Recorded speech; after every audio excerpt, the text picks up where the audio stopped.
Hi, I'm Greg, and welcome to Goodbye Gluten, where Saying goodbye to gluten does not mean saying goodbye to great food and great taste. So please like this video, share it with friends, and subscribe to our channel. So today we're doing another product review. It's King Arthur's baking flour, which is gluten-free, measure for measure. Now, I have never used this product before. We have some neighbors that say this is awesome. A lot of people on Reddit have stated this is awesome to utilize, so we're going to go ahead and try it.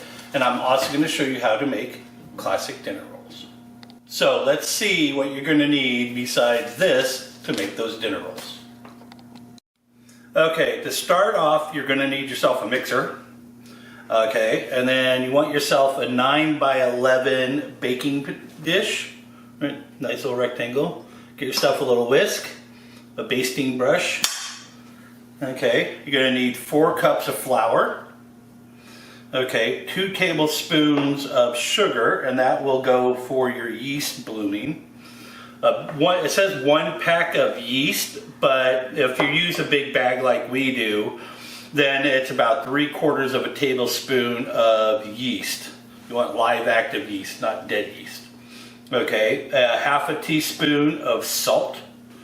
You're going to need 4 tablespoons of butter. This is going to be melted. Okay, now you see I also have another part here, and that's about 2 tablespoons. I'm setting aside, which will be melted and added with the egg, so that'll be brushed on top right before it goes in the oven. 1 cup of milk, and we're using soy milk because my son came in for the holiday and we're hanging out with him, and he can't have a lot of dairy butter or, you know, liquid dairy like my wife. Okay, and then, whoops, sorry about that. 1/2 cup of lukewarm water, and that will be for your blooming. So let's get this going. Okay, first thing we're going to do is bloom the yeast, or flour the yeast. And for the people who are not bakers, experienced bakers, that just means we're going to activate the yeast and get it going. And sugar is like one of its main to-go things for it to say, oh my gosh, we're here to party, let's go. Okay. Now I'm just going to whisk it a little bit.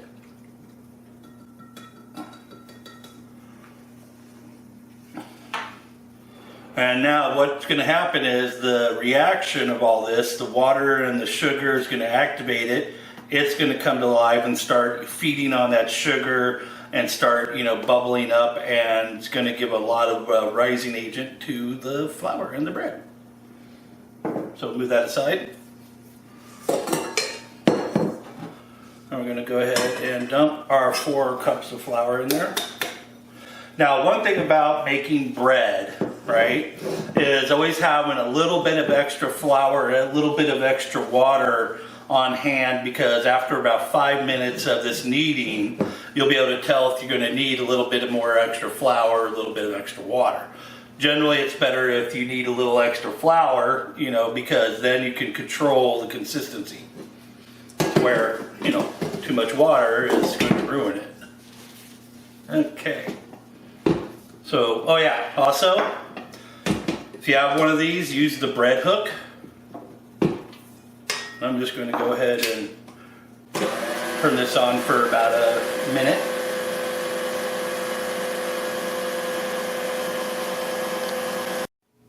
Okay, so to use as least amount of dishes as possible, we're going to double purpose this one because this is where we use the flour in. So I'm basically going to nuke our butter into this one. If you don't have a microwave, go ahead and just use a little sauce pot on your stove. Okay, if you're going to be nuking your butter, so the people who know how to cook and all that, you could disregard this. This is for the people who are new to baking and cooking. Okay, do your butter when you're melting in the nuker for about 10 seconds at a time and keep an eye on it. A lot of times if it's in a smaller dish, go ahead and cover with like a paper towel, because once it gets too hot, those little milk solids are just going to start popping everywhere, and then you're just going to get mess all over your microwave. Okay, so now if you look, You got that nice frothy layer, right? That means that this is bloomed, it's live yeast, and it's going and it's partying. So I also made sure that this milk is room temperature. So if it's kind of cold, you can stick it in your microwave for about 20 seconds at a time. Okay, so I'm just going to mix that together. Also, one thing to do while you're prepping your stuff, go ahead and preheat your oven to about 200 degrees. Okay, because all ovens have that little port on the back side that allows excess heat and air and stuff, and that will actually warm up your kitchen enough so that it'll help make the dough rise better. Okay, so now we're going to go ahead and make sure you get it all, because every little piece, little guy in here counts. One second.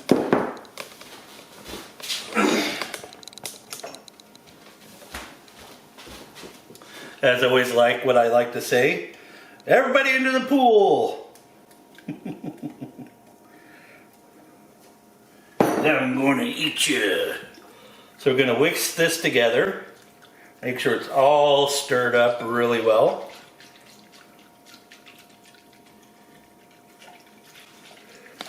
Oh yeah, you can just smell the yeast coming off of this. Oh, that smells so good. Click. Okay, now we're basically going to pour our liquid right into here. And like I said, you want to make sure you get every little booger in that yeast and milk mixture.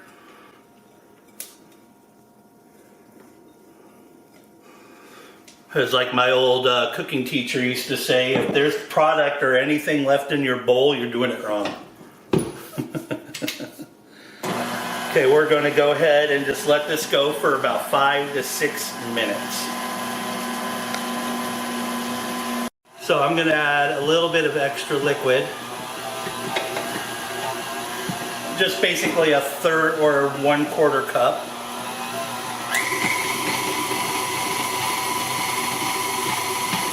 Oh yeah, that's turning the dough really good.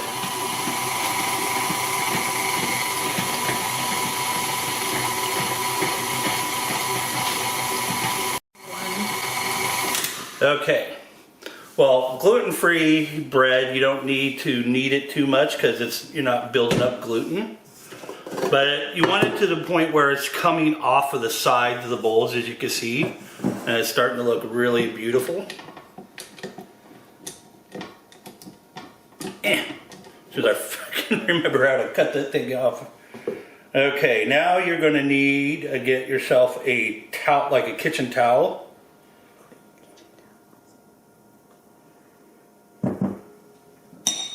Can we use a dirty kitchen towel? No, you want a clean kitchen towel. Sometimes you can even have it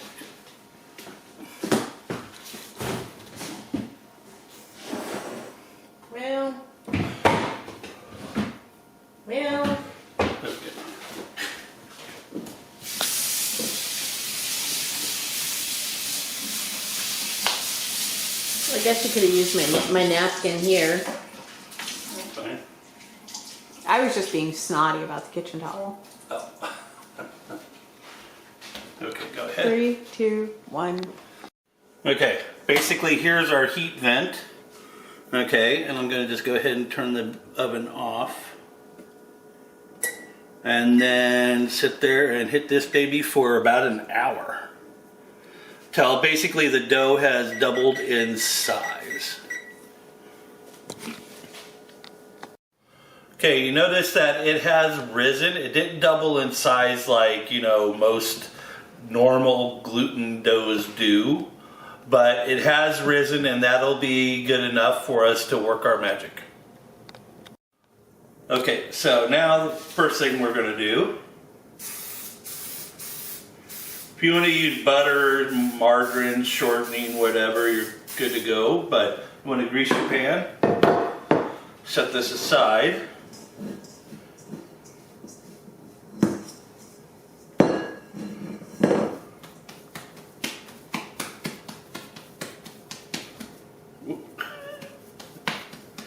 fine.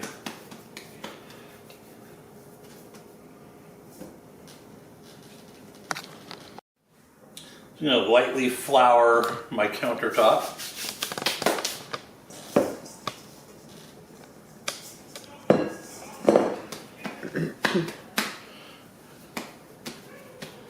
The dough consistency looks pretty good. What I'm going to do is kind of like roll it out into like a small log. Are you using a lot of pressure? No, I'm actually just kind of like resting my hands on it and pushing it back and forth. As you can see, it starts to get long. The butter knife or a pastry cutter will be good, but you know what? I think I'm just going to go ahead and snip these guys off about every few inches and pull them up.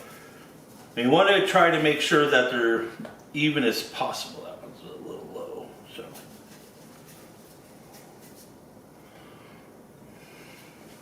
One thing you can also do, cut your dough in half.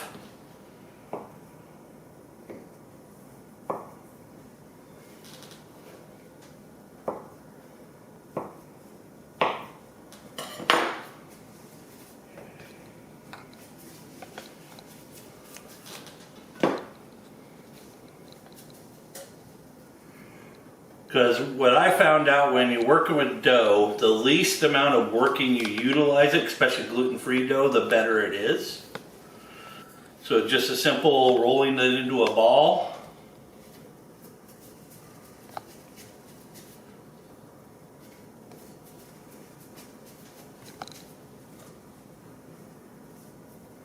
It's actually a little larger than normal.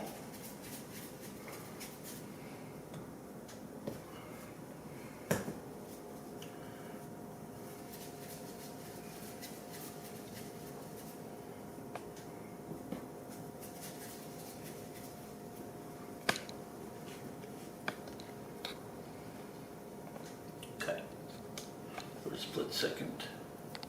Okay.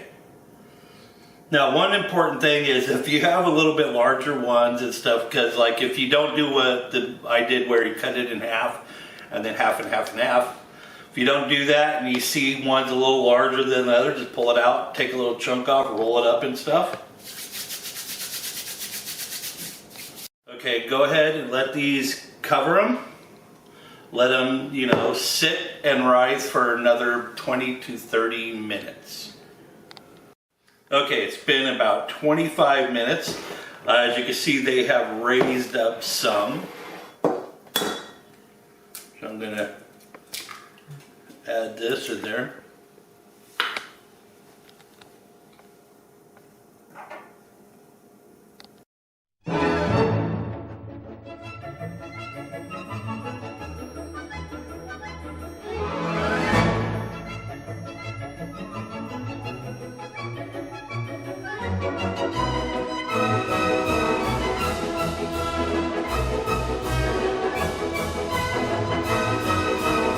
Go. Okay, so as you see, as normal gluten-free flours, they didn't rise up as much as they did. Basically, it's kind of like what I expected with Bob's Red Mills. You know, you kind of get the, kind of like a cross between a biscuit and a roll. What are you doing right now? Adding a little bit of melted butter to the tops gives it that nice little buttery flavor to it.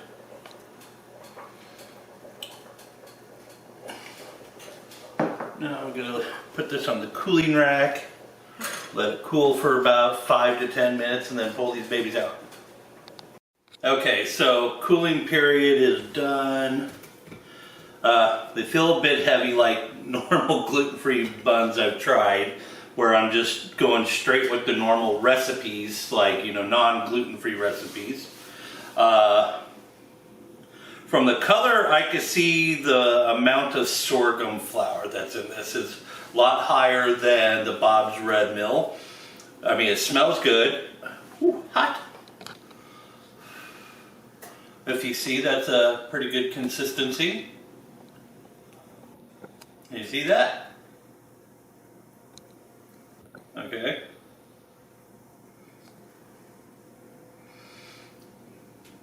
It's not super dry.